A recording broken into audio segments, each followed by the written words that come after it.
The San Francisco winter light streamed through the floor-to-ceiling windows of Nathan Reed's penthouse office, illuminating his prestigious collection of modern art. At 42, Nathan had built Reed Construction from the ground up into one of California's most successful development companies. His name adorned skyscrapers across the West Coast, and his reputation for delivering luxury buildings ahead of schedule had made him a darling of the business press. Today, however, the magnificent view of the bay failed to soothe him. His assistant, Daniel, had just handed him a stack of proposals requiring his immediate attention, but Nathan's mind was elsewhere. In just a few hours, he would become a father. "Mr. Reed?" Daniel's voice cut through his thoughts. "The board members are asking about the Chicago project. Should I tell them you'll address their concerns tomorrow?" Nathan nodded absently, his eyes fixed on the framed photograph of his wife, Victoria, a former art curator with a gentle demeanor and an eye for hidden talent. Victoria had transformed Nathan's life when they met at a gallery opening 5 years ago.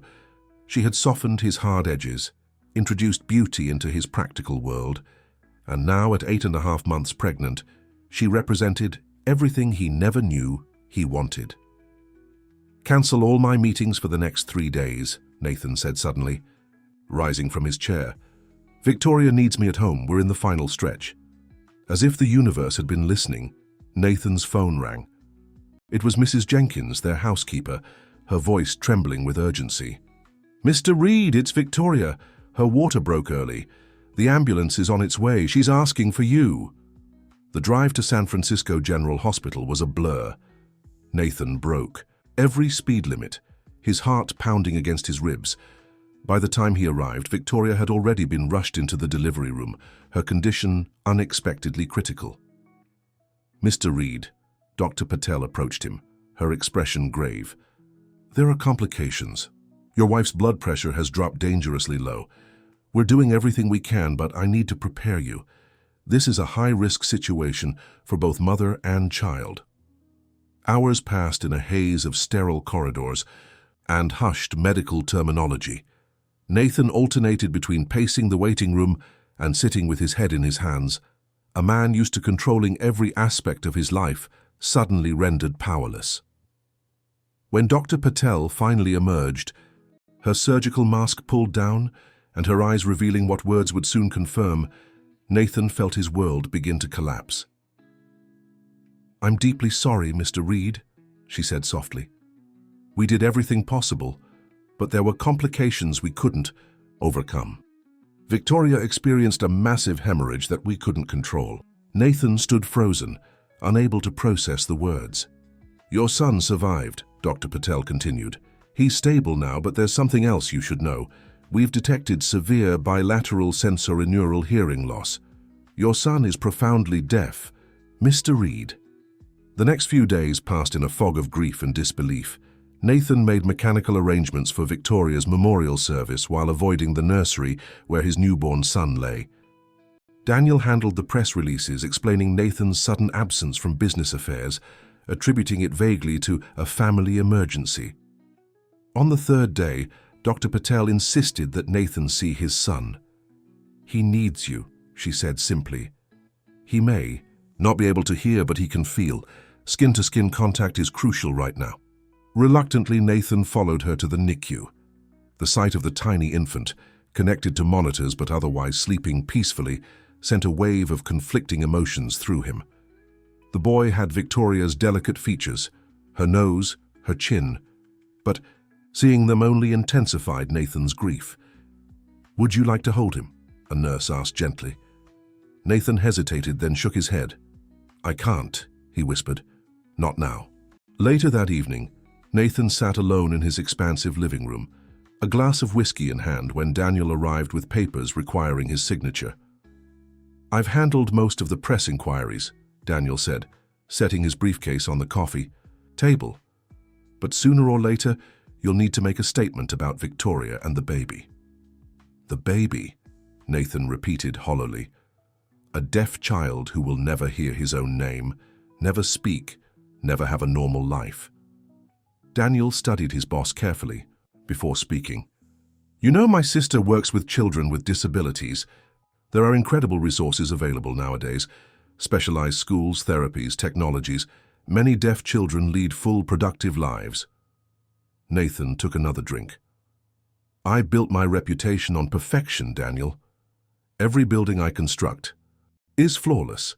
No compromises, no defects. Do you know what the press will do with this? Reed's perfect life crumbles, widowed with disabled son. How am I supposed to raise a child?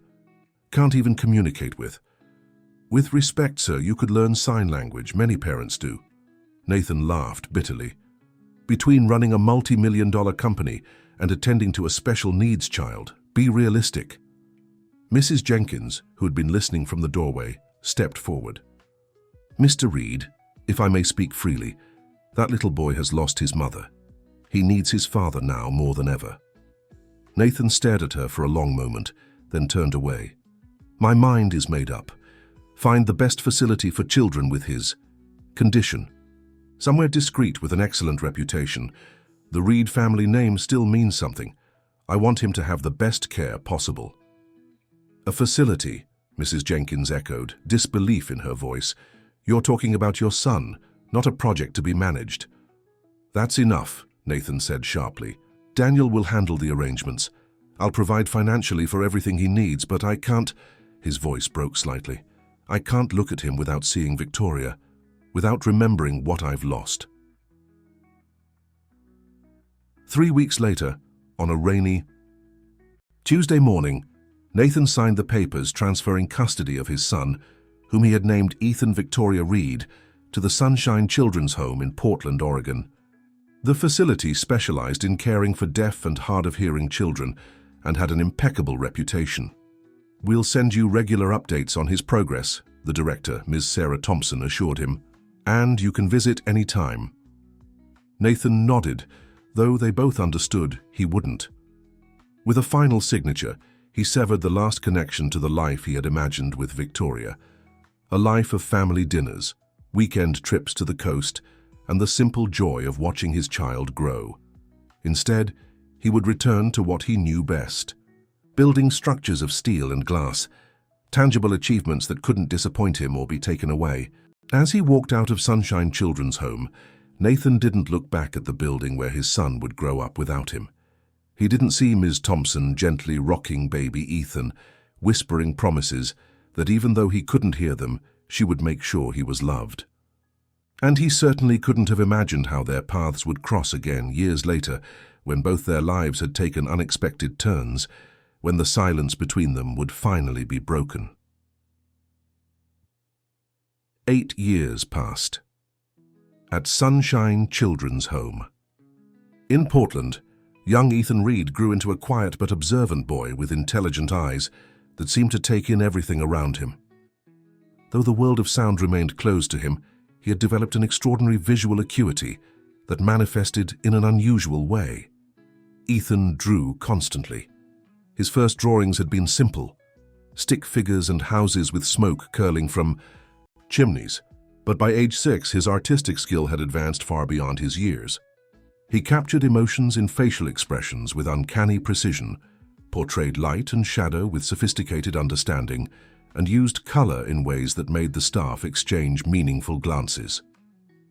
Sarah Thompson, now in her 15th year, as director of the home, had worked with many deaf children, but Ethan was special. Where other children sometimes withdrew or acted out in frustration at their communication barriers, Ethan channeled everything into his art. When bullied by other children who mockingly called him Ghost for his silent movements, he responded not with anger, but with portraits that revealed their own hidden vulnerabilities. A tear in the eye of the biggest bully, a trembling hand on the toughest kid. He sees through people, Sarah explained to a new staff member. It's like he's developed a different kind of hearing with his eyes. The quarterly reports sent to Nathan Reed went largely unanswered. Occasionally, his assistant would respond with a brief acknowledgement and the notification of another substantial deposit to Ethan's trust fund. The home kept a file of Ethan's best artwork, hoping that someday his father might want to see it, but the request never came. On a crisp autumn morning, as golden leaves scattered across the grounds of Sunshine Home, Sarah received a call that would change Ethan's trajectory. "Ms. Thompson, this is Jessica Winters from Art Without Barriers. I understand you have a particularly gifted young artist in your care." Jessica was the founder of a non-profit organization dedicated to developing artistic talent in children with disabilities. She had heard about Ethan through an intern who volunteered at Sunshine and had seen samples of his work. "We'd like to include Ethan in our special mentorship program," Jessica explained. "We pair children with professional artists who share their particular challenges. In Ethan's case, we have Olivia Daniels, a renowned deaf painter who's exhibited in galleries across the country." 2 weeks later, Olivia arrived at Sunshine Home. With her bright clothes, expressive hands, and ready smile, she brought a new energy to the quiet halls. From their first meeting, she and Ethan formed an immediate connection. Olivia didn't just teach him art techniques, she taught him American Sign Language with patience and enthusiasm, opening up a world of communication Ethan had never known. Under Olivia's guidance, Ethan's artwork evolved dramatically. He began experimenting with different media: watercolors, acrylics, charcoal, and eventually digital art. His subjects expanded from portraits and still lifes to complex narratives told through sequential images.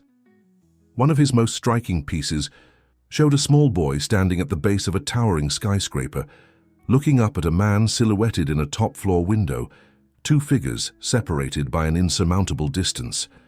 When asked about the image, Ethan would simply sign, "Just a dream I had." Meanwhile, across the country in San Francisco, Nathan Reed had rebuilt his life around work. Reed Construction had expanded into international markets, with projects in Dubai, Tokyo, and Berlin. Nathan's reputation as a brilliant but ruthless businessman had grown, his company known for innovative design but also for aggressive acquisition tactics. Daniel Parker, now Chief Operating Officer at Reed Construction, had become Nathan's right hand, the only person who could speak honestly to the increasingly isolated CEO. Over the years, Daniel had continued to update Nathan about Ethan's development, even when his boss showed no interest. "There's a report from the children's home," Daniel said, placing a folder on Nathan's desk during their weekly meeting. "Apparently, Ethan has been selected for some special art program. They've included photos of his work." Nathan glanced at the folder without opening it. "Make sure the program is properly funded. Whatever he needs." Daniel hesitated. "Don't you want to see what he's created? According to the report, he's quite gifted." "I'm sure he is," Nathan replied dismissively. "Victoria had a wonderful eye for art. Now about the Seattle project, have the permits cleared?" Daniel recognized the deflection but pressed on. "Nathan, he's 8 years old. Don't you think it's time you visited him? At least once?" Nathan's expression hardened. "My presence in his life would only complicate things. He's better off where he is with people who understand his special needs." He tapped the Seattle portfolio. "Can we focus on business now?" What Nathan didn't tell Daniel, what he barely admitted to himself, was that he had secretly looked up Sunshine Children's Home online late one night. He had scrolled through their website, pausing at group photos of special events, scanning the small faces for one that might be his son. But after Victoria's death, Nathan had built walls around his heart so high and thick that even the thought of confronting them terrified him. That evening, alone in his penthouse with its museum-quality art collection, Nathan poured himself a scotch and finally opened the folder Daniel had left. Inside were photographs of colorful, dynamic paintings, landscapes, portraits, and abstract compositions, all signed with a simple ER in the corner. The final image stopped Nathan cold. It was the drawing of the boy looking up at the skyscraper, rendered in stark black and white, except for a single red balloon in the child's hand. Something about the composition, the emotion it evoked, struck Nathan deeply. For the first time in years, he felt a crack in his carefully constructed armor.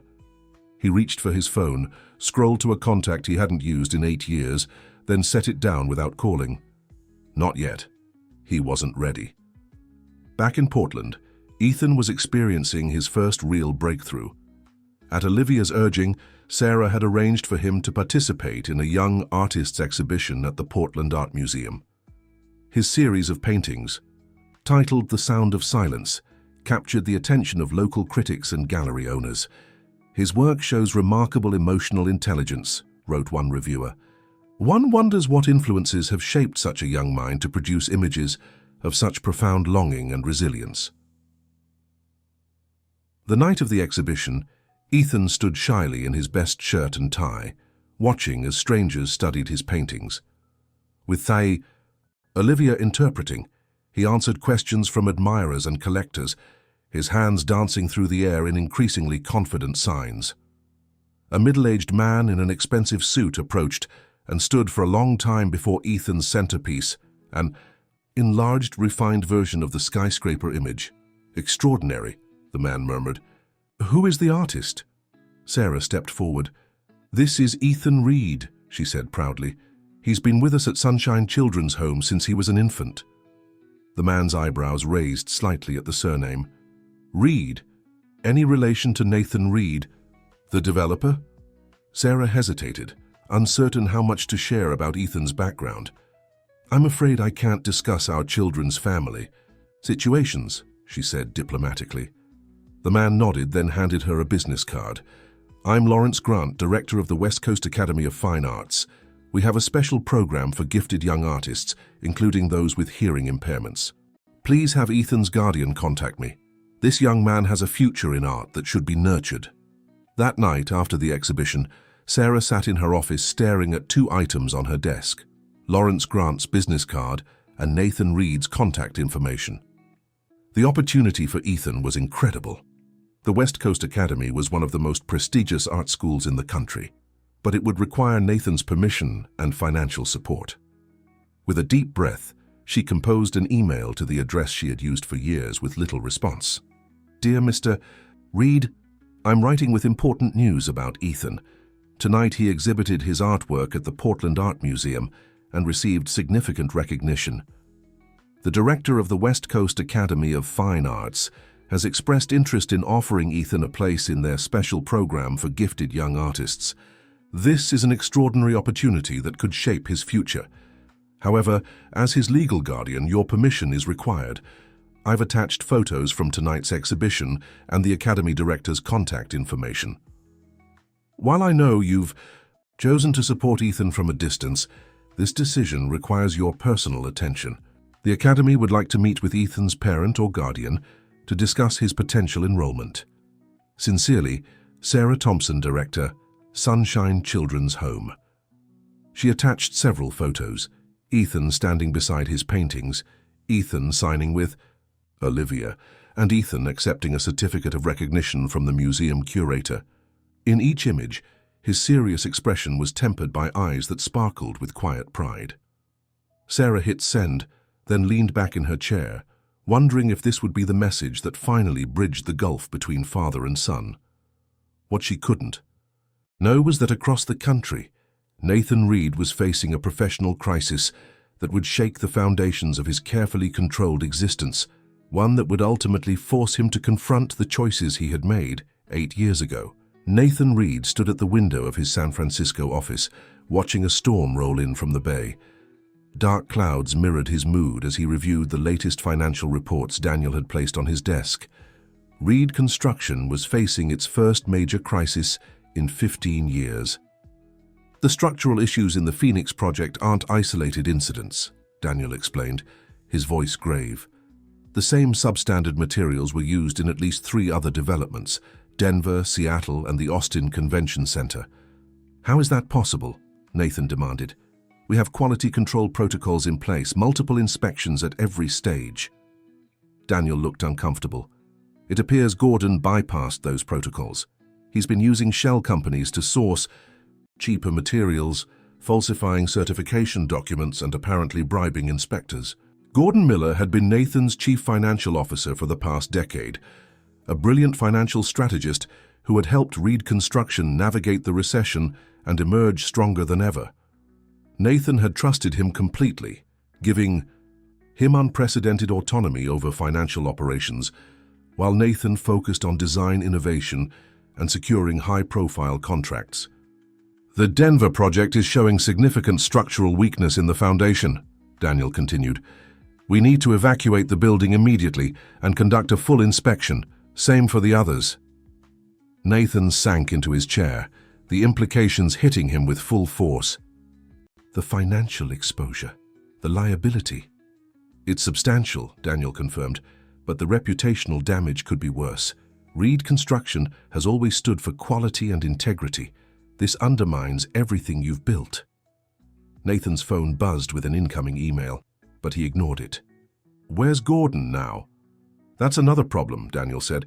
He hasn't come in today. His assistant says he called in sick, but he's not answering his phone. I've got our security team checking his recent activities. I think he may have gotten wind that we were onto him.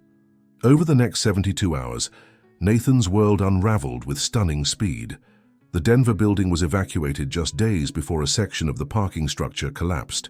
Thankfully, no one was hurt, but news cameras captured dramatic footage of concrete crumbling and steel beams twisting, all bearing the Reed Construction logo.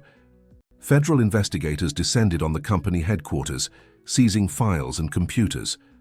Gordon had indeed fled to a non-extradition country, taking with him millions in company funds and leaving behind a trail of fraudulent contracts and falsified safety reports. As the CEO, Nathan found himself at the center of a media firestorm. Though there was no evidence he had known about the fraud, reporters questioned how such widespread corruption could have occurred under his watch. "Reed's rotten foundation," screamed one headline. "Builder's empire crumbles," declared another. In the midst of the chaos, Nathan had completely forgotten about Sarah Thompson's email regarding Ethan and the Art Academy. It sat unread in his inbox as he dealt with round-the-clock emergency meetings, press conferences, and calls with the company's increasingly nervous investors. The crisis forced Nathan to temporarily step down as CEO while investigations proceeded. Daniel took over day-to-day operations, leaving Nathan in a strange limbo, still wealthy from years of success, but suddenly without the work that had defined his identity for so long. One evening, 3 weeks into the crisis, Nathan sat alone in his penthouse, scrolling mindlessly through news reports about his company's downfall. His phone rang, a rare occurrence now that most of his business associates were distancing themselves. "Nathan Reed," he answered flatly. "Mr. Reed, this is Sarah Thompson from Sunshine Children's Home in Portland." The unexpected voice from his past momentarily threw Nathan. "Miss Thompson, is something wrong?" "Not wrong exactly," Sarah replied carefully. "But I sent you an important email 3 weeks ago about an opportunity for Ethan. I haven't received a response, and the Academy needs an answer by the end of the month." Nathan vaguely recalled seeing her name in his inbox, but couldn't remember opening the message. "I apologize. Things have been complicated here. What opportunity?" Sarah explained about the exhibition and the West Coast Academy's interest. "It's an exceptional program that could nurture Ethan's talent, but they need to meet with you as his legal guardian." Nathan hesitated. His carefully constructed separation from his son's life had seemed the cleanest solution for everyone. Now, with his professional life in shambles and his reputation tarnished, what did he have to offer the boy? "Ms. Thompson, I'm in the middle of a significant business crisis. Perhaps we could arrange for you to act as Ethan's guardian in this matter. I'll provide whatever financial support is needed, of course." There was a long pause before Sarah responded, her voice noticeably cooler. "Mr. Reed, with all due respect, this isn't just about signing a check.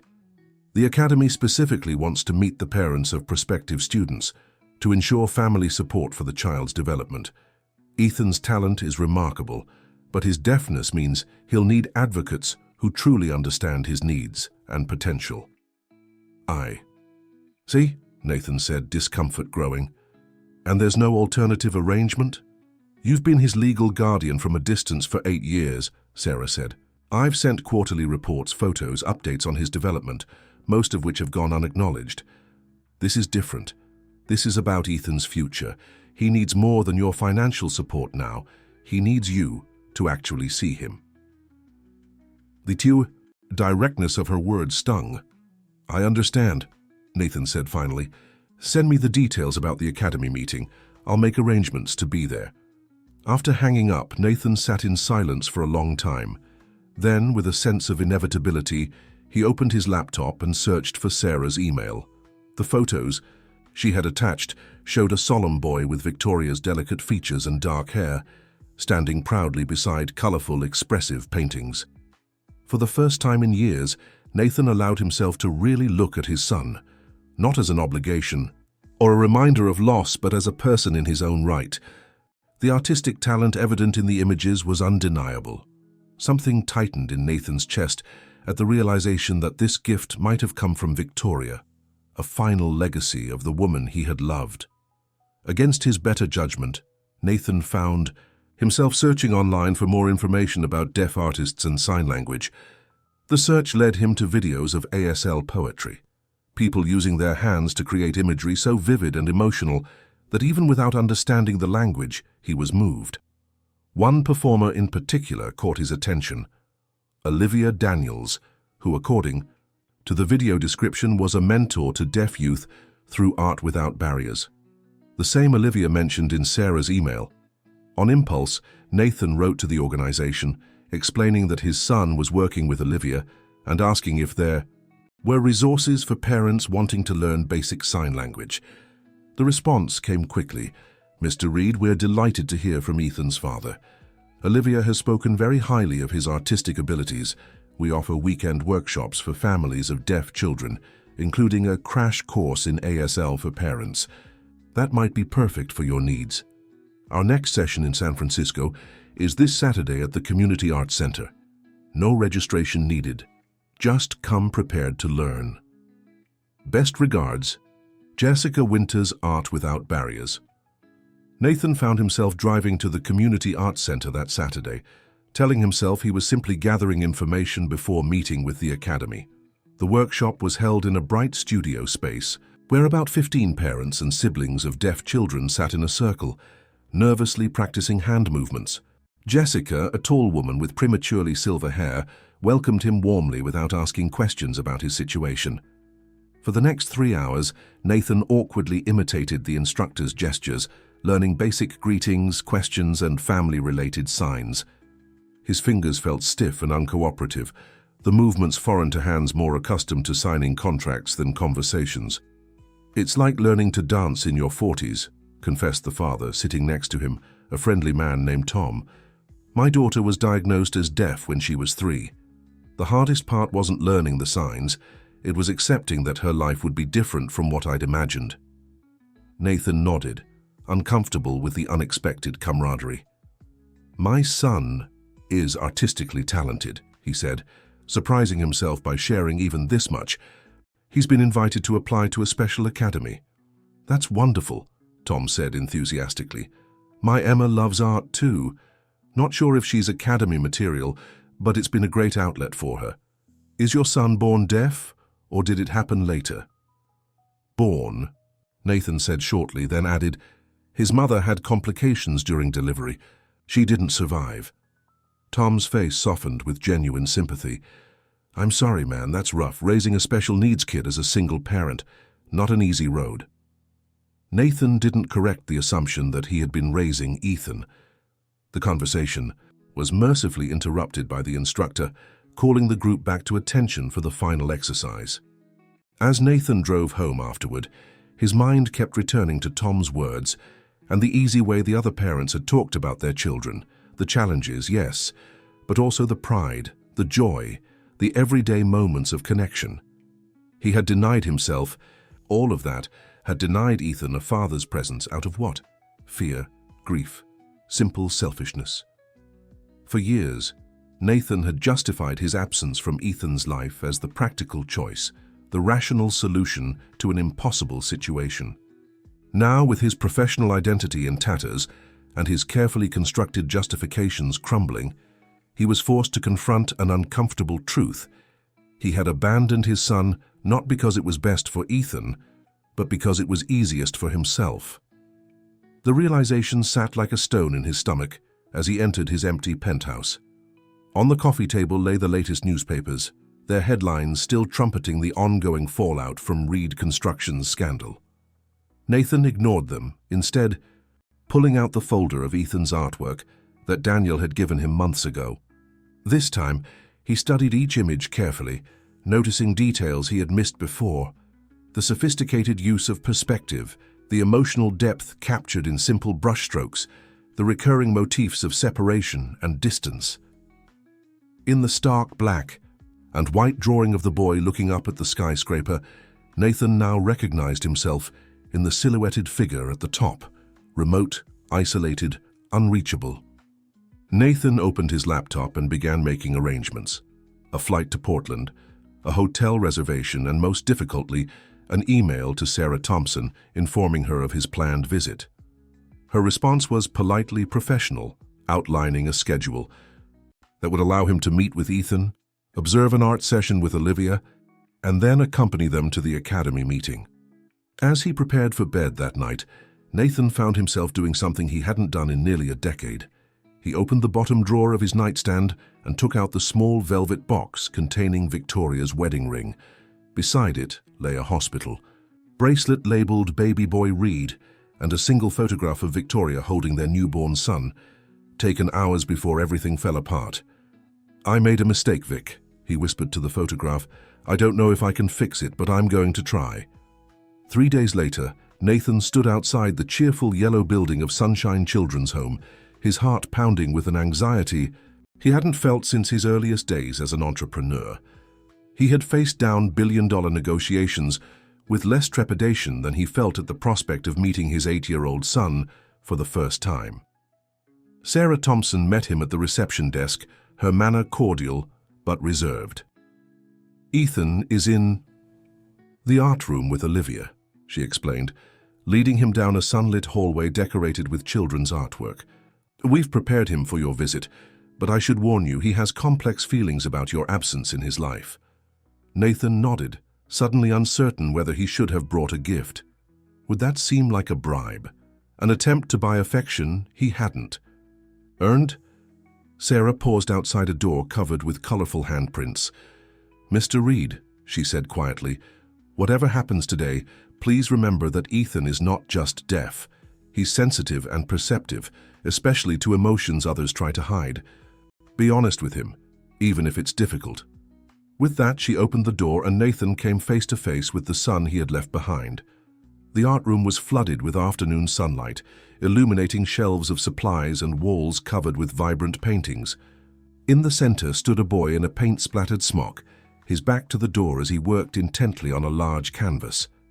Beside him, a woman with colorful beaded bracelets. Olivia, Nathan presumed, noticed their entrance and gently tapped the boy's shoulder. Ethan turned, and Nathan felt the air leave his lungs. The photographs hadn't prepared him for the startling resemblance to Victoria, those same expressive eyes, the thoughtful set of his mouth, the slight furrow between his brows when concentrating. For a moment, Nathan couldn't move, struck by the living reminder of what he had lost and what he had missed. Olivia signed something to Ethan, her hands moving fluidly. The boy's eyes widened slightly as they fixed on Nathan, his expression guarded and assessing in a way no 8-year-olds should be. "Hello, Ethan," Nathan said awkwardly, forgetting momentarily that his son couldn't hear him. Olivia stepped forward, extending her hand. "I'm Olivia Daniels," she said, while simultaneously signing. "You must be Mr. Reed. We've been expecting you." Nathan shook her hand, acutely aware of Ethan watching their every movement. "Yes, thank you for all you've done for my son." Olivia smiled diplomatically. "Ethan is extraordinarily talented. It's been my privilege to work with him." She turned to Ethan and signed, then spoke for Nathan's benefit. "Ethan, would you like to show your father what you're working on?" Ethan hesitated, then nodded once. He gestured toward the large canvas behind him, a complex scene depicting a coastline at sunset. The technical skill was impressive enough, but it was the emotional quality that caught Nathan's breath, a sense of longing in the way the land reached into the sea, in how the light fought against encroaching darkness. "It's remarkable," Nathan said honestly. "He's very talented." Olivia translated his words into sign, and Ethan's expression flickered with something like surprise before returning to careful neutrality. He signed back rapidly. "Ethan says thank you," Olivia translated. "He wants to know if you like art." The simple question caught Nathan off guard. Ah yes, your mother taught me to appreciate it. She was a curator. She had an incredible eye for emerging artists. As Olivia signed this, Ethan's face showed the first real emotion, a hungry interest at this mention of his mother. He signed again, more extensively this time. He's asking what else she liked, Olivia explained. He wants to know more about her. Nathan felt a lump form in his throat. Of course, Ethan knew nothing about Victoria beyond whatever Sarah might have told him. He had been denied not just a father, but the memory of a mother as well. She loved the ocean, Nathan began haltingly. She collected sea glass and kept it in jars around our house. She hated coffee but loved the smell of it brewing. She could spend hours in art galleries but got impatient in grocery stores. Her laugh was. He paused, the memory sharp and sweet. It was infectious. She made everyone around her happier just by being there. As Olivia signed these details, Ethan's face softened. He pointed to his painting, then to himself, then made another sign. He says that's why he painted the ocean, Olivia translated. He somehow knew she loved it. The simple statement hit Nathan with unexpected force. The idea that some connection to Victoria had survived in their son, despite Nathan's absence, despite Ethan never knowing her, left him momentarily speechless. Sarah, who had been observing from the doorway, stepped forward. Ethan has a break now before his regular classes. Perhaps you'd like to see the grounds. There's a garden where you could talk privately. Nathan nodded gratefully. I'd like that if Ethan is willing. When Olivia signed the suggestion, Ethan considered it seriously before giving a measured nod. He carefully cleaned his brushes, hung up his smock, and led the way out of the art room with the self-sufficient confidence of a child long accustomed to managing without adult assistance. The garden was a cheerful space with raised vegetable beds tended by the children, flowering shrubs and a small koi pond. Ethan chose a bench near the water and sat, looking at Nathan expectantly. Nathan sat beside him, painfully aware of the gulf between them, wider than just the physical space on the bench. He had brought a small notebook and pen, anticipating the communication challenge, and now he wrote, "Your painting is beautiful. You have your mother's talent." Ethan read the words, then took the notebook. His handwriting was neat and precise as he wrote back, "Why did you leave me here?" The directness of the question shouldn't have surprised Nathan, but it did. He had rehearsed explanations during the flight to Portland, crafting careful half-truths about his demanding work and his lack of experience with children.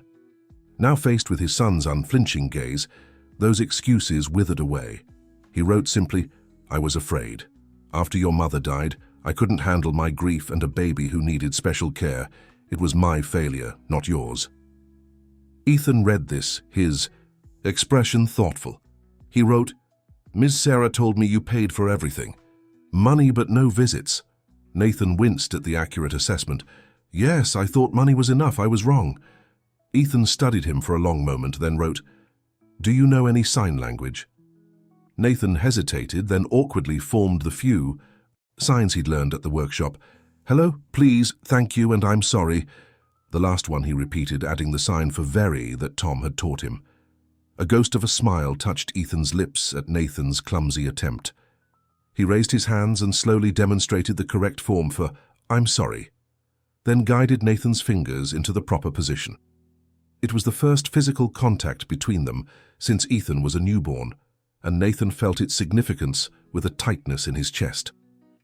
The small, warm hands guiding his were artist's hands, sensitive, expressive, capable. They spent the next hour in the garden, communicating through the notebook and occasional simple signs. Nathan learned that Ethan loved strawberries but hated broccoli, that he had a best friend named Miguel who was hearing but learning sign language, and that he had secretly named the largest koi in the pond King Neptune. In turn, Nathan told Ethan about Victoria's love of Japanese art, which made Ethan point excitedly to the koi, about the sea glass collection he still kept, and about the small photo album of Victoria he had brought for Ethan to keep. When Nathan handed over the album, Ethan clutched it tightly against his chest, his eyes suddenly bright with unshed tears. He opened it slowly, studying each image of the mother he had never known with complete absorption. She would have been so proud of you, Nathan wrote, his own vision blurring. She would have learned sign language immediately. She would have covered the refrigerator with your artwork. Ethan nodded, as if this confirmed something he had always known. He pointed to a photo of Victoria laughing on a beach, then to himself, then made a sign Nathan didn't recognize. Later, Olivia would translate it for him. Same spirit. Their time in the garden ended too quickly. Sarah approached to remind them that Ethan had an English class and they needed to prepare for tomorrow's meeting at the academy. As they walked back toward the main building, Ethan surprised Nathan by slipping his small hand into his father's, not looking at him, not making a big moment of it, simply establishing a connection. Nathan curled his fingers gently around his son's, marveling at how something so simple could feel so profound. "We'll have the meeting at the academy tomorrow at 10 a.m., Sarah explained as they reached the entrance. "Olivia will be there to interpret. They'll want to interview Ethan and review his portfolio, then meet with you to discuss the program's expectations for parental involvement." Parental involvement. The phrase hung in the air between them. "I understand," Nathan said. "I'll be prepared." When it was time to say goodbye, Nathan knelt to Ethan's eye level. Not knowing the sign for "see you tomorrow," he pointed to himself, then made a sleeping motion, then pointed to Ethan and gave a thumbs up with a questioning look. Ethan's smile was small but genuine as he nodded and returned the thumbs up. Back at his hotel, Nathan found himself doing something he hadn't done in years, calling Daniel for something other than business. "How did it go?" Daniel asked, the concern in his voice evident even over the phone. "It was overwhelming," Nathan admitted. "He's so much like her, Daniel, not just physically, but in how he sees the world. And his art. It's extraordinary." "That's great," Daniel said warmly. "And the academy? Do you think they'll accept him?" "That's not the question," Nathan replied, staring out the window at the Portland skyline. "The question is whether I'm capable of being the father he needs if they do. The program requires significant parental involvement. They expect family support for these kids, especially those with special needs." "And you're not sure you can provide that?" Nathan sighed heavily. "I've spent 8 years building a company while completely neglecting my son. Now the company's in crisis and I suddenly want to play daddy. It seems convenient, selfish even." "Or maybe," Daniel suggested quietly, "the crisis was exactly what you needed to recognize what really matters." After hanging up, Nathan spent hours researching online, reading everything he could find about deaf education, ASL resources, and schools with programs for deaf students in both Portland and San Francisco. As the night deepened, his planning shifted from theoretical to specific. Programs, neighborhoods, specialist doctors, support groups for parents. By morning, he had made a decision. Whether or not the academy accepted Ethan, Nathan knew what he needed to do. The West Coast Academy of Fine Arts was housed in a renovated industrial building with soaring ceilings and walls of windows. The interview process was thorough. Ethan shared his portfolio with the admissions committee, answered their questions through Olivia's interpretation, and even created a small piece on the spot to demonstrate his technique. Nathan, waiting in E, an adjoining room with Sarah, fidgeted uncharacteristically. He seemed so comfortable with the process, he observed, so self-possessed for his age. "Ethan has had to advocate for himself in ways most children don't," Sarah replied. "It's given him a maturity beyond his years. But don't mistake that for not needing parental support. He's still a child who wants to be loved, to belong." When the committee finally called them in, Lawrence Grant greeted them with enthusiasm. "Mr. Reed, your son is remarkably talented. His use of color and emotional expression is years beyond his chronological age. We would be honored to have him join our Young Artists program." Relief washed over Nathan. "Thank you. That's wonderful news. However," Lawrence continued, his expression growing serious, "we need to discuss the practical aspects.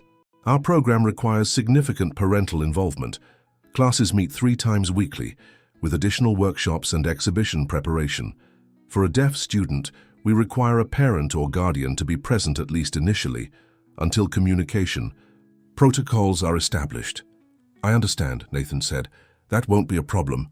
Sarah looked at him sharply. Mr. Reed, you should know that this would mean relocating to Portland or commuting regularly from San Francisco, given your business responsibilities. My business is currently in the hands of my COO, Nathan interrupted, and even when that situation resolves, I've been reconsidering my priorities. He turned to Lawrence. I can assure you that Ethan will have the support he needs to succeed in your program. Lawrence nodded approvingly. Excellent. We'll need you to complete some paperwork, and then if all goes well, Ethan could start with the new term in 3 weeks. As they left the academy, Ethan's excitement was evident in his animated signing with Olivia. Nathan watched them, a plan forming in his mind. Back at Sunshine Home, he asked for a private conversation with Sarah. In her office, he laid out what he had been thinking since the previous evening. I want Ethan to accept the academy's offer, he said firmly. And I want to be part of his life, really part of it, not just financially. I know I've been absent for 8 years, and I can't make that up overnight. But I'm prepared to relocate to Portland, to learn sign language properly, to do whatever it takes to be the father he deserves. Sarah studied him carefully. That's a significant life change, Mr. Reed. What about your company?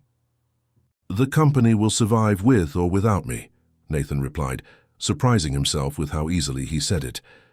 Daniel is more than capable of handling things, and frankly, even if Reed Construction never recovers from this crisis, I've realized there are more important things in life than building skyscrapers. And if this is just a phase, Sarah pressed, a reaction to your professional problems, Ethan has been hurt enough by your absence. I won't allow him to be hurt again by your inconsistency. The challenge in her voice was justified, and Nathan knew it. I understand your concern. That's why I'm not asking to remove Ethan from Sunshine immediately. I'm asking for the chance to gradually become part of his life.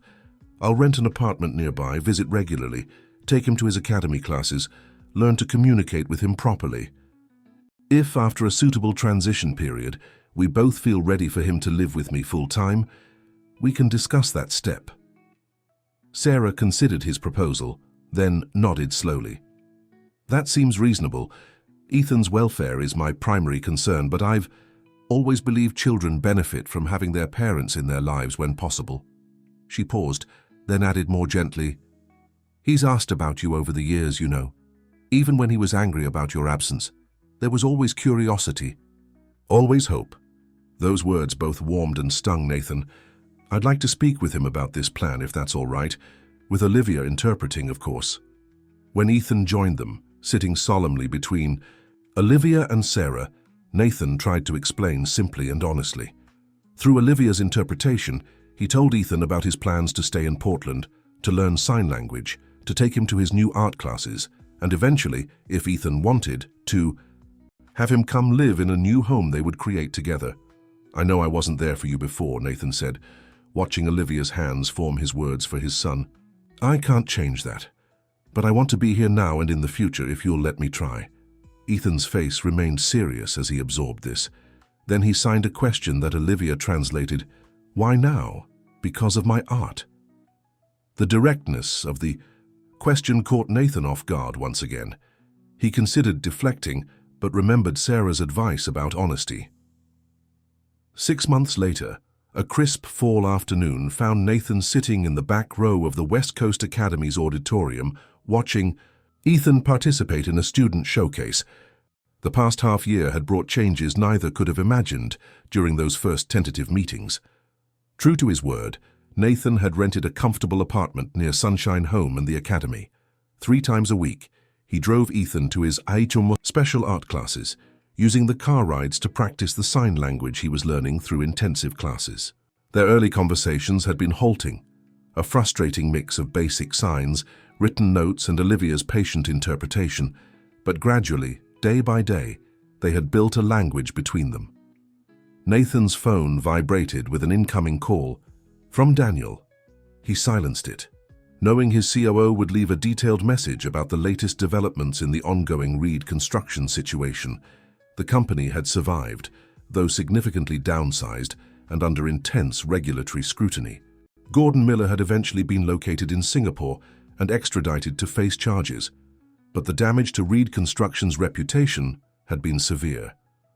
Nathan had officially stepped back from day-to-day operations, retaining ownership but entrusting management to Daniel and a restructured executive team.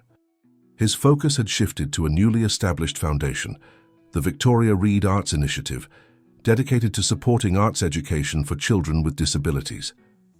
On stage, Ethan was explaining the inspiration behind his latest series of paintings, his hands moving with the confidence that came from knowing his father could now understand most of what he signed without translation. The showcase theme was transformations, and Ethan's contribution was a triptych showing 3 versions of the same coastline, one in stormy darkness, one at dawn with uncertain light, and one in full, vibrant daylight. The symbolism wasn't subtle, at least not to Nathan.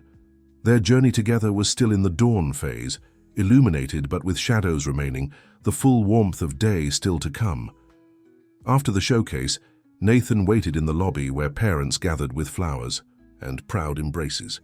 When Ethan emerged, his serious expression brightened upon seeing his father. He signed rapidly. "Did you understand my presentation?" "I went too fast."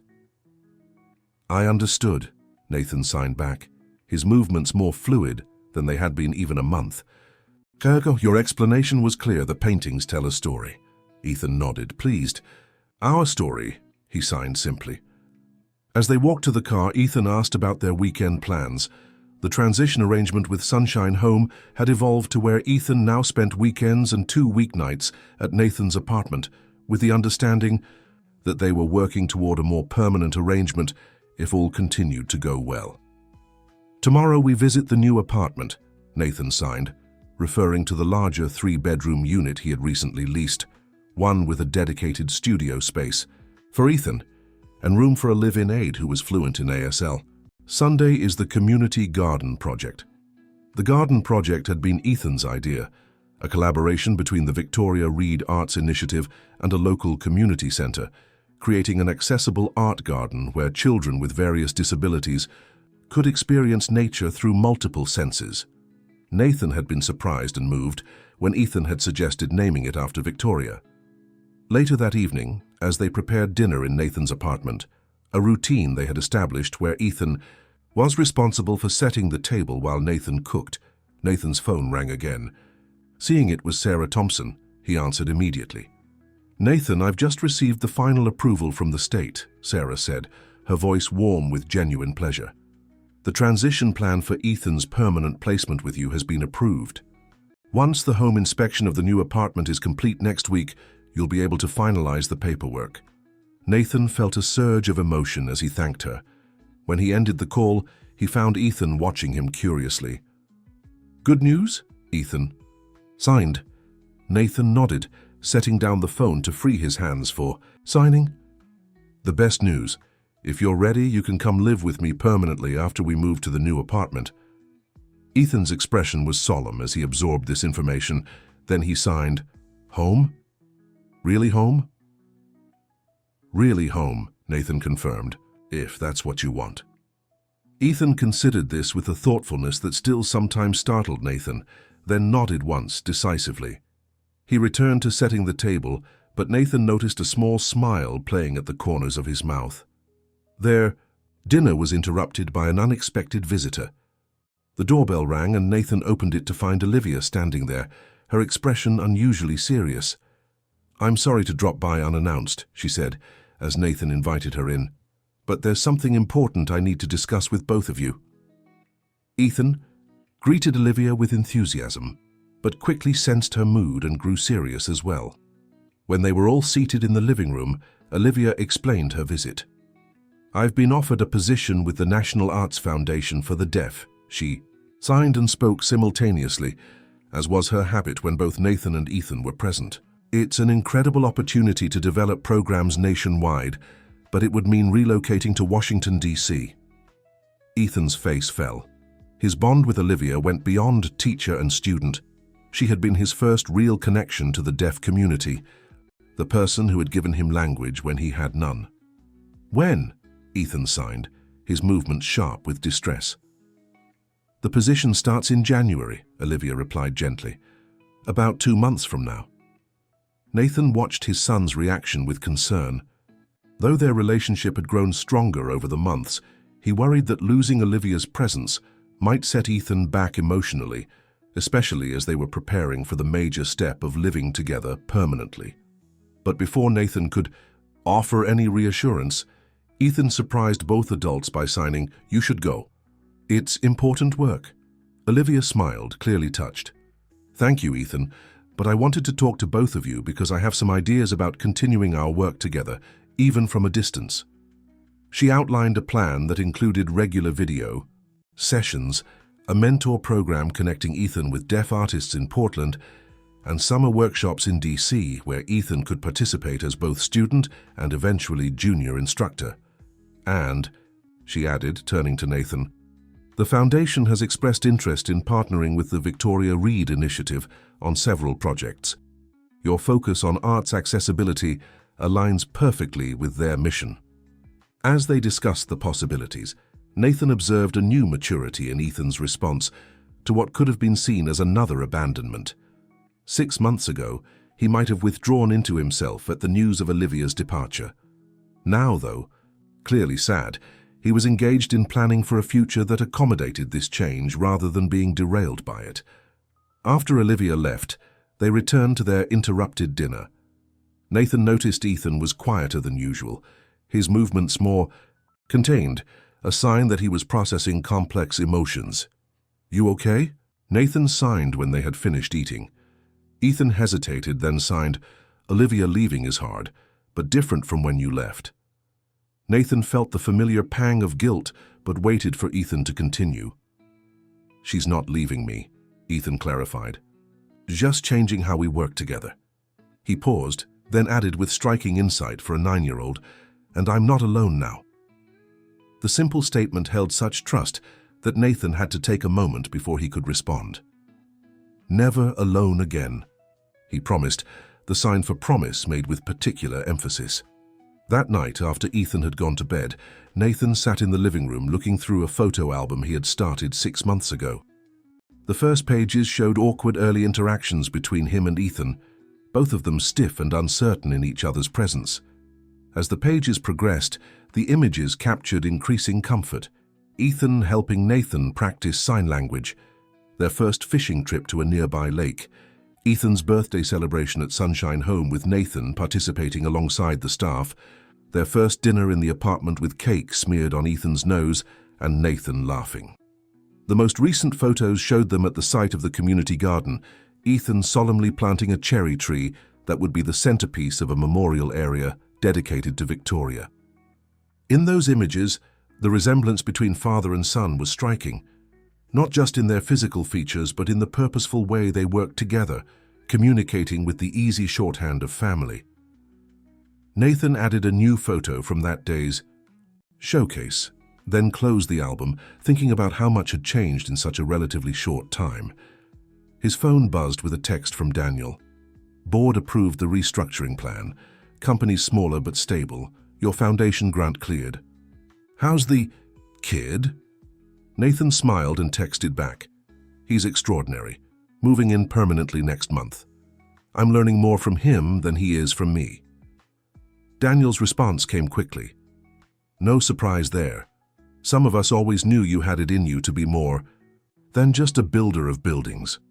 The next morning, Nathan woke to find Ethan already up, sitting at the kitchen table working intently on a drawing. When Nathan approached, Ethan quickly covered the paper with his arm, a rare, secretive gesture from a boy who usually shared his art freely. "Private project?" Nathan signed with a raised eyebrow. Ethan nodded seriously. "For later," he signed. "Coffee?" he added, gesturing to the pot Nathan had programmed the night before.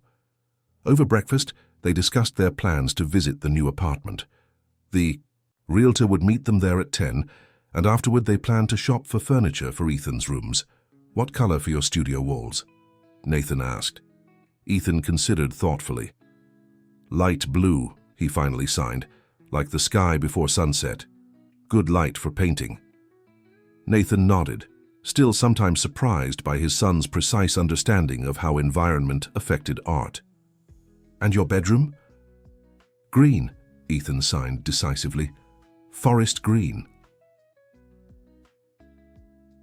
As they drove to the new apartment, Nathan reflected on how their communication had evolved. 6 months ago, such a simple conversation would have been impossible without an interpreter. Now, though his signing was still far from fluent, they managed everyday interactions with relative ease. The new apartment exceeded both their expectations. Located in one of Portland's most family-friendly neighborhoods, the top-floor unit featured expansive windows, an open floor plan, and the dedicated studio space that had been Nathan's priority. The realtor pointed out the modifications already, completed to accommodate Ethan's needs: light-based doorbell alerts, specialized smoke detectors, and a video security system. As Ethan explored excitedly, Nathan signed the lease papers. He had never imagined himself living permanently in Portland. So far from the San Francisco world, he had dominated for years. Yet somehow this felt more right, more authentic, than the sleek penthouse with its museum-quality art and spectacular, but lonely views. After securing the apartment, they spent the afternoon selecting furniture, Ethan showing surprisingly definite opinions about everything from his desk chair to the kitchen table. By late afternoon, they were both exhausted, but satisfied with their choices, most of which would be delivered the following week. As they headed back to Nathan's current apartment, Ethan made the sign for stop and pointed to a small park they were passing. Understanding his son's need for a break, Nathan pulled over. The park was nearly empty on the cool autumn day, just a few dog walkers and joggers. They found a bench overlooking a small duck pond, reminiscent of their first real conversation, in the garden at Sunshine Home. After a few minutes of companionable silence, Ethan tapped Nathan's arm to get his attention, then handed him the drawing he had been working on that morning, the private project he had hidden. Nathan unfolded the paper to find a meticulously detailed portrait of Victoria, clearly based on the photos in the album Nathan had given him, but with subtle differences that suggested Ethan had imagined her as she might have been in his life. In the drawing, Victoria was signing, her hands forming what Nathan recognized as the sign for family. Beneath the portrait, Ethan had written in his careful handwriting, "For our new home, so she's with us." Nathan felt tears form and did nothing to hide them. In their months together, he had learned that Ethan valued emotional honesty above all else, perhaps because in a world without auditory cues, visual emotional expressions became even more crucial. "It's perfect," Nathan signed once he had collected himself. "The best gift." Ethan watched him carefully, then signed, "I have something to ask." Nathan nodded encouragingly. At school, Ethan began, his signs measured and precise. The form for emergency contacts says parent or guardian. They list you as guardian. Can it say father now? The simple request caught Nathan off guard, with its profound implications. For 8 years, he had legally been Ethan's guardian while emotionally being a stranger. The change Ethan was asking for acknowledged a different relationship, one based on growing trust and genuine connection rather than mere legal responsibility. "Yes," Nathan signed, his hands forming the word with reverence. "I would be honored to be listed as your father." Ethan nodded solemnly, as if a significant contract had been sealed, then turned his attention to a family of ducks gliding across the pond. As they sat watching the ducks, Nathan reflected on the journey that had brought them to this moment. The catastrophic failure of his company, what had seemed like the worst crisis of his life, had actually been the catalyst for finding something far more valuable than professional success. In losing the empire he had built, he had found his way back to the family he had abandoned. Later that evening, as they prepared for bed, Ethan placed Victoria's portrait carefully on his nightstand, propped against the lamp. When Nathan came in to say goodnight, Ethan signed something new, a gesture Nathan didn't recognize. "What's that sign?" Nathan asked, attempting to replicate it. Ethan repeated the motion, then explained, "It means masterpiece, but not for art." He pointed to the three of them, himself, Nathan, and the portrait of Victoria. "For us, family is the masterpiece." As Nathan turned out the light, he realized Ethan was right. Their family was indeed a masterpiece in progress, not perfect, still with rough edges and unfinished areas, but already beautiful in its authenticity and potential. The road ahead would have challenges. Nathan still had much to learn about being a father, particularly to a child with Ethan's unique needs and gifts. The memory of Victoria would always carry both joy and pain. The business world hadn't finished with Nathan Reed yet, and there would be difficult decisions about his professional future. But for the first time in years, Nathan felt genuinely hopeful. He and his son were finding their way together, creating a new language of connection that transcended words, spoken or signed. It was perhaps the most important construction project of Nathan's life, building a home not of concrete and steel, but of patience, forgiveness, and love. As he closed Ethan's door, leaving it ajar the way his son preferred, Nathan signed one last message, knowing Ethan could see his silhouette against the hallway light. "Good night, son. Tomorrow is a new canvas." Ethan's hands moved in response, forming words that had once seemed impossible, but now came naturally to both of them. "Love you, Dad. See you in the morning." And in that exchange, silent to the hearing world but eloquent in its meaning, lay the promise of all their tomorrows. Fimda Historia. Dear listeners, we hope that Nathan and Ethan's journey of reconnection has touched your hearts today. We've prepared a special playlist with equally moving stories about family bonds, second chances, and unexpected paths to healing. You'll find it by clicking on the link to your left. If this story resonated with you, please subscribe to our channel and give this video a thumbs up. Every day we bring you unique narratives that explore life's complexities and the resilience of the human spirit. Don't